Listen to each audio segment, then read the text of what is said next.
Welcome to రాజనీతి.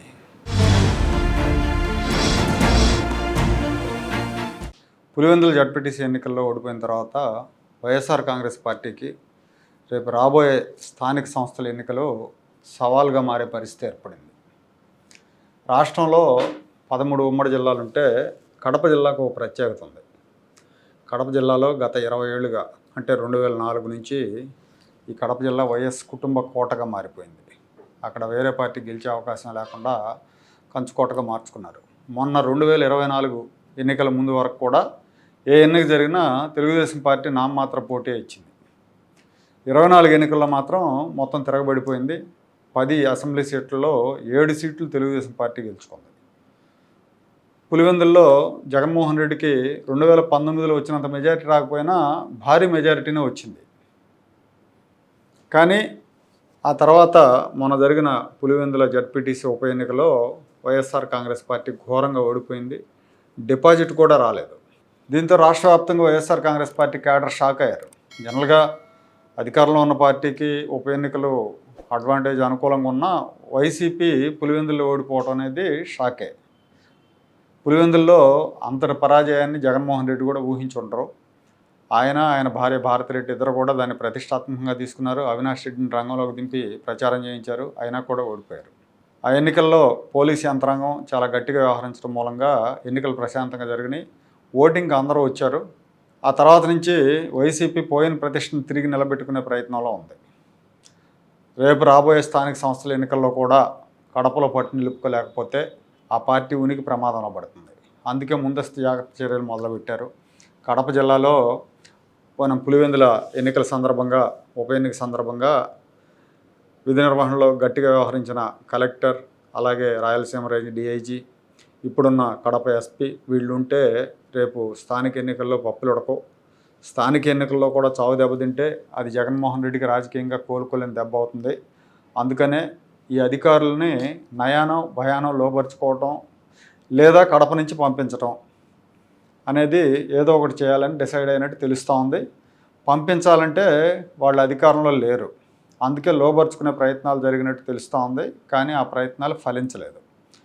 దీంతో జిల్లా తెలుగుదేశం నేతలను కొంతమందిని ముందు పెట్టుకొని ఈ అధికార యంత్రాంగం మీద విమర్శలు చేస్తున్నట్టుగా ప్రచారం జరుగుతూ ఉంది. Collector, SP, DIG, Rayalaseema range DIG వీళ్ళు విధి నిర్వహణలో నిక్కచ్చిగా వ్యవహరిస్తూ జిల్లాలో రెడ్ శాండిల్ స్మగ్లర్ల ఆట కట్టించారు. Gambling, gutka mafia, cricket betting మాఫియాలను కూడా కంట్రోల్ చేశారు. అంతకుముందు అరాచకం ఉండేది, అంతా కూడా కంట్రోల్ చేశారు. ఈ క్రికెట్ బెట్టింగ్కు పొద్దుటూరు ప్రధాన కేంద్రం. ఈ మాఫియాల వెనక కొంతమంది ప్రజాప్రతినిధులు కూడా ఉంటారు. వాళ్ళ అండతో ఇవి నడుస్తూ ఉంటాయి. వాళ్ళకి ఇవి ప్రధానమైన ఆదాయ వనరు కూడా. అందుకే ఇప్పుడు అవన్నీ ఆగిపోయేసరికి వీళ్ళకి ఉక్కపోత మొదలైంది. ఈ కడప, రాజంపేట ఈ 2 జిల్లాల్లో అంటే ఉమ్మడి కడప జిల్లాలో ఒక ప్రత్యేకమైన పరిస్థితి ఉంది. అక్కడ అక్కడ ఉన్న నాయకుల్లో ఒక 3-4 నాయకులు మినహా మిగతా తెలుగుదేశం నాయకులందరికీ వైసీపీ నేతలతో సంబంధాలు ఉన్నాయి. దీంతో తెర వెనకాల వీళ్ళ ద్వారా ఈ కడప ఎస్పీని, కడప కలెక్టర్ని లేదా డిఐజీని మార్పించే ప్రయత్నాలు మొదలుపెట్టినట్టు తెలుస్తూ ఉంది. రేపు పొద్దున ఏదైనా తేడాలు వచ్చి జగన్మోహన్ రెడ్డి మళ్ళీ అధికారంలోకి వస్తే 2029లో అప్పుడు ఇబ్బందులు రాకుండా ఉండేందుకు, అప్పుడు జగన్ వాళ్ళ మీద పడకుండా ఉండేందుకు ఇప్పటి నుంచే వైసీపీ నేతలతో టచ్లో ఉంటున్నారని అక్కడ కార్యకర్తల నుంచి వస్తున్న ఫీడ్బ్యాక్. అధికారులను మార్పించడానికి పోలీస్ డిపార్ట్మెంట్లో కొందరు పెద్దల సహకారం కూడా ఉంది. వాళ్ళు కూడా ఈ అధికారులు ఇద్దరి మీద ప్రభుత్వ పెద్దలకు నెగిటివ్ ఫీడ్బ్యాక్ ఇస్తున్నారని తెలుస్తూ ఉంది. గత 3-4 నెలలుగా ఈ వ్యవహారం నడుస్తూ ఉంది. ఏదో ఒక విధంగా స్థానిక ఎన్నికల్లోపు వీళ్ళని సాగనంపాలన్న ఆలోచనలో ఉన్నారు.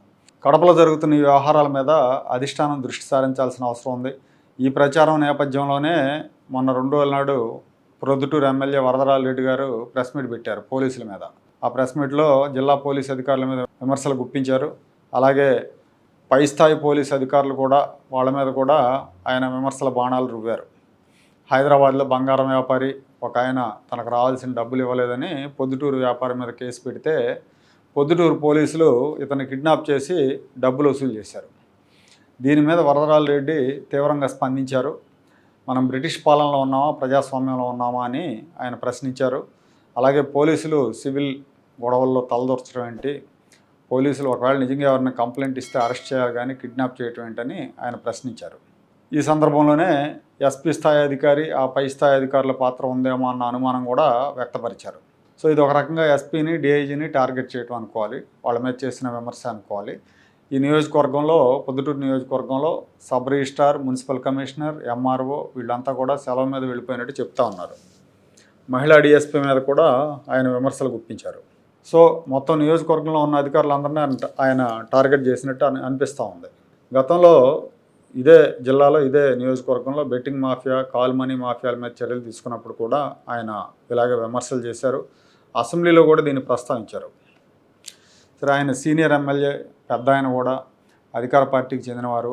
పోలీసులతో ఏదైనా ప్రాబ్లం ఉంటే డీజీపీతోనో, హోంమంత్రితోనో లేదా ముఖ్యమంత్రి దృష్టికో తీసుకెళ్ళాలి, మాట్లాడాలి.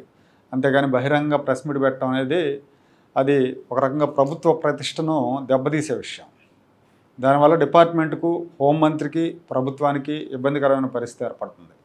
ఇలాగే ప్రతి ఎమ్మెల్యే ప్రెస్ మీట్లు పెట్టుకుంటూ పోతే రేపొద్దున అధికార పార్టీ ఎమ్మెల్యేలు లేదా కూటమిలో ఉన్న ఎమ్మెల్యేలు నచ్చని అధికారుల మీదో, నచ్చని శాఖల మీదో బయటపడి ప్రెస్ మీట్లు పెడతా ఉంటే ప్రభుత్వం రోడ్డు మీద పడుతుంది.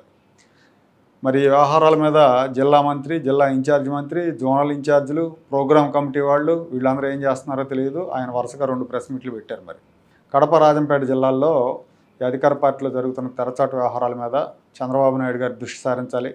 కడపలో స్థానిక సంస్థల ఎన్నికల్లో వైసీపీని దెబ్బకొడితే జగన్మోహన్ రెడ్డి చాలా కాలం తేరుకోలేడు. దాన్ని దృష్టిలో పెట్టుకుని జిల్లాకు సంబంధించిన నిర్ణయాలు తీసుకోవాలి.